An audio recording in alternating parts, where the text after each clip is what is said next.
రాకాలోకంకి స్వాగతం. ఈ కంటెంట్ మీకు నచ్చినట్టయితే లైక్ చేయండి, మీ బంధుమిత్రులకి షేర్ చేయండి. ఇప్పటి వరకు సబ్స్క్రైబ్ చేసుకోకపోతే సబ్స్క్రైబ్ బటన్ని నొక్కండి. అదేవిధంగా బెల్ ఐకాన్ని కూడా తప్పనిసరిగా నొక్కండి. జై హింద్ మిత్రులారా. పశ్చిమ బెంగాల్లో రెండో విడత పోలింగ్ 142 స్థానాలకి 8 జిల్లాలు north Calcutta, south Calcutta, Howrah, Nadia, 24 Pargana north, south 24 Parganas, Hooghly, Purba Bardhaman, ఈ 8 జిల్లాల్లో ఉన్నటువంటి 142 స్థానాలకు పోలింగ్ ఏప్రిల్ 29న జరుగుతుంది. దాని ప్రచారము సోమవారం నాడు అంటే ఏప్రిల్ 27వ తారీఖున పూర్తయిపోయింది.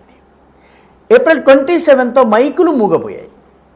కానీ ఫస్ట్ ఫేజ్లో ఎదురు దెబ్బ తిన్నామని భావిస్తున్నటువంటి తృణమూల్ కాంగ్రెస్ ఇప్పుడు సెకండ్ ఫేజ్లో చేజార్చకూడదని చెప్పి అన్ని రకాల ప్రయత్నాలు చేస్తుంది. అన్ని రకాల ప్రయత్నాలు, కోర్టుల తలుపులు తట్టడం దగ్గర నుంచి, అభ్యంతరాలు ఫైల్ చేయడం దగ్గర నుంచి, బాంబులు తయారు చేయటం, బాంబులను విసరడం దాకా అన్ని ప్రయత్నాలను చేస్తోంది.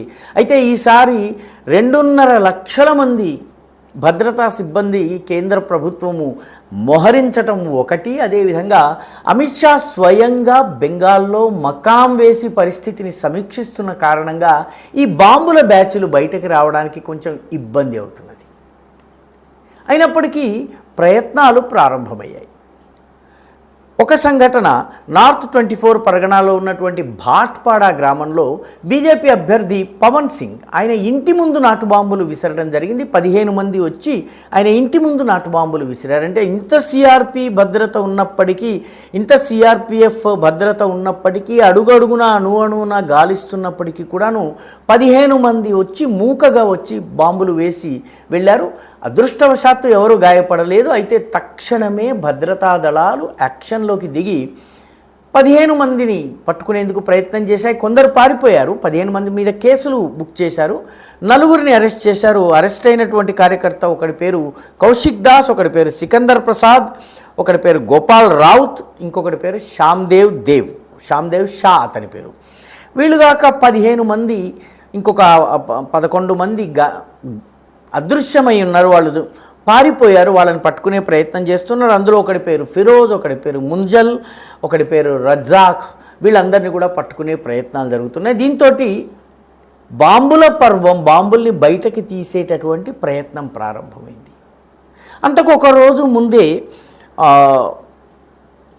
సౌత్ 24 పరగనాలో ఉన్నటువంటి భాన్గఢ్ అనేటటువంటి ప్రాంతంలో 79 నాటు బాంబులు దొరికినాయి. 79 నాటు బాంబులను తయారు చేసి తీసుకొచ్చారు. అయితే దీనిని ఎంత సీరియస్గా తీసుకున్నారంటే ఏకంగా ఎన్ఐఏ రంగంలోకి దిగి దర్యాప్తును ప్రారంభించింది. దీంతో ఎక్కడి దొంగలు అక్కడే గప్చుప్ ఎవరి కలుగుల్లోకి వాళ్ళు పారిపోవడం జరిగింది. అయితే బాంబుల్ని ప్రయోగించే ప్రయత్నం జరుగుతోంది. ఇదే విధంగా జగద్దల అనేటటువంటి నియోజకవర్గంలో బీజేపీ అభ్యర్థి ఒక ఫిర్యాదు దాఖలు చేసేందుకు వెళ్ళారు. బాంబులకు సంబంధించి, బెదిరింపులకు సంబంధించి ఆ పోలీస్ స్టేషన్ని చుట్టుముట్టేందుకు తృణమూల్ కాంగ్రెస్కి చెందినటువంటి 200 మంది వచ్చి పోలీస్ స్టేషన్ మీద రాళ్ల వర్షం కురిపించడం మొదలుపెట్టారు. ఇది తెలిసి బీజేపీ కార్యకర్తలు కూడా పోలీస్ స్టేషన్ దగ్గరికి వెళ్ళి తమ అభ్యర్థిని కాపాడుకోవడం కోసం రంగంలోకి దిగేటప్పటికీ ఈ మూకలు తోక ముడిచి పారిపోవడం జరిగింది. బెంగాల్ చరిత్రలో ఇలాంటి సంఘటనలు జరగడం మొదటిసారి. అంటే ప్రతిక్రియ రావడము, రెస్పాన్స్ రావడము, యాక్షన్కి రియాక్షన్ రావడం కూడా ప్రారంభమైంది. మొత్తం మీద బాంబులను బయటకు తీసి బెదిరించాలన్నటువంటి ప్రయత్నం ప్రారంభమైంది. దాదాపు 2.5 లక్షల మంది సిఆర్పిఎఫ్ సిబ్బంది మొత్తం బెంగాల్లో పహరా కాస్తున్నారు. అణువణున పహరా కాస్తున్నారు. ఫ్లాగ్ మార్చెస్ చేస్తున్నారు. దీంతో గుండాలకు, రౌడీలకు బయటకు రావడం కష్టమవుతోంది. మమతా బెనర్జీ దీనిపైన కోర్టుకు వెళ్ళారు. సోమవారం నాడు 2 అంశాలపైన కోర్టు కలకత్తా హైకోర్టు తలుపులు తట్టారు. మొట్టమొదటిది ఫస్ట్ ఫేజ్లో పోలింగ్కి 48 గంటల ముందు నుంచి బైక్స్ని నిషేధించారు. బైక్ బ్యాన్, పూర్తిగా బైకుల మీద బ్యాన్ని నిషేధించారు. నడుచుకుంటూ వెళ్ళి మాత్రమే పోలింగ్ చేయాలి. బైక్స్ని తీసుకుని వెళ్ళడానికి వీల్లేదన్నటువంటి బ్యాన్ని విధించారు. ఎందుకంటే బైక్ మీద వచ్చేటటువంటి గ్యాంగులు బెదిరిస్తారు కాబట్టి అప్పటికే బైక్ మీద డబుల్స్ని నిషేధించారు. ముఖానికి మాస్క్ వేసుకుని తిరగడాన్ని నిషేధించారు. ఇవన్నిటిని నిషేధించారు. ఎన్నికలకు 48 అవర్స్ ముందు ఏకంగా బైక్స్ని నిషేధించారు. ఆ బైక్ బ్యాన్ని వ్యతిరేకిస్తూ ఆమె కోర్టుకు వెళ్ళింది. కోర్టుకు వెళ్తే కోర్టు ఆమెను ఎన్నికల సంఘం దగ్గరికి వెళ్ళండి, ఎందుకంటే ఎన్నికల సంఘమే ఇప్పుడు పశ్చిమ బెంగాల్లో ఈ ఏర్పాట్లన్నిటికీ బాధ్యురాలు కాబట్టి ఎన్నికల సంఘం దగ్గరికి వెళ్ళాలి, మీరు కోర్టుకి రాకూడదని చెప్పి ఆమె పిటిషన్ని తిరస్కరించింది, తోసిపుచ్చింది.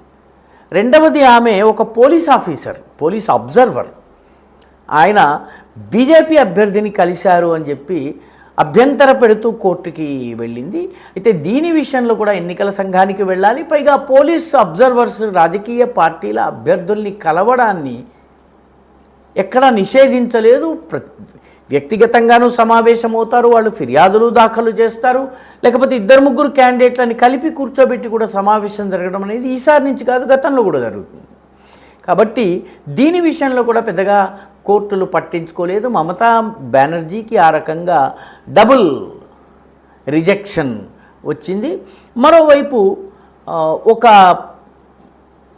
బెంగాల్కి చెందినటువంటి పోలీస్ ఆఫీసర్ ఉన్నాడు, అతని పేరు రామకృష్ణ కయాల్. ఈ రామకృష్ణ కయాల్ పూర్తి పోలీస్ యూనిఫామ్లో ఉంటూ బెంగాల్లో ఉన్న హిందువులు మమతా బెనర్జీకి వ్యతిరేకంగా ఓటు వేయాలి, హిందూ హితాల్ని రక్షించాలని చెప్పి ఒక వీడియో చేశాడు, 23 నిమిషాల వీడియో. పోలీసు బాధ్యతలో ఉన్నటువంటి వ్యక్తి ఆ రకమైనటువంటి ఆదేశాలను లేకపోతే ఆ రకమైనటువంటి వీడియోల్ని చేయటానికి వీల్లేదు కాబట్టి అతన్ని తక్షణము సస్పెండ్ చేయమని చెప్పి ఎన్నికల సంఘం ఆదేశించింది.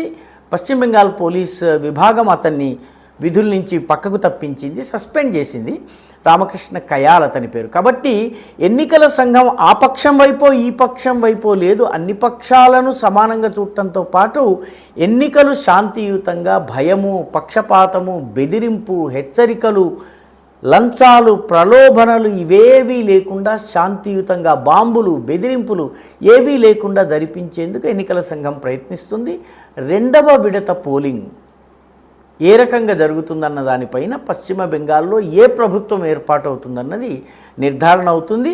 తృణమూల్ కాంగ్రెస్ క్యాడర్ ఇప్పటికే గ్రామాల్లో చెబుతున్నట్టుగా వార్తలు వస్తున్నాయి. మొదటి ఫేజ్ మా చేజారింది కానీ రెండవ ఫేజ్ని ఎట్టి పరిస్థితుల్లో చేజారని ఇవ్వమని చెప్పుకుంటున్నట్టుగా వార్తలు వస్తున్నాయి. నిజాలు తెలియవు కానీ అక్కడి నుంచి అక్కడ పనిచేస్తున్నటువంటి కార్యకర్తలు, అక్కడ ఎన్నికల్ని అబ్జర్వ్ చేస్తున్నటువంటి రాజకీయ విశ్లేషకులు వాళ్ళు చెబుతున్నటువంటి విషయం ఇది. మొత్తం మీద రెండవ ఫేజ్లో బాంబుల్ని బయటకు తీసేటటువంటి ప్రయత్నము తృణమూల్ కాంగ్రెస్ మొదలుపెట్టింది. ఈ వీడియో మీకు నచ్చినట్టయితే లైక్ చేయండి, షేర్ చేయండి, ఈ ఛానల్కు సబ్స్క్రైబ్ చేయండి, మీ అభిప్రాయాన్ని కమెంట్ల రూపంలో తప్పనిసరిగా పంపించండి.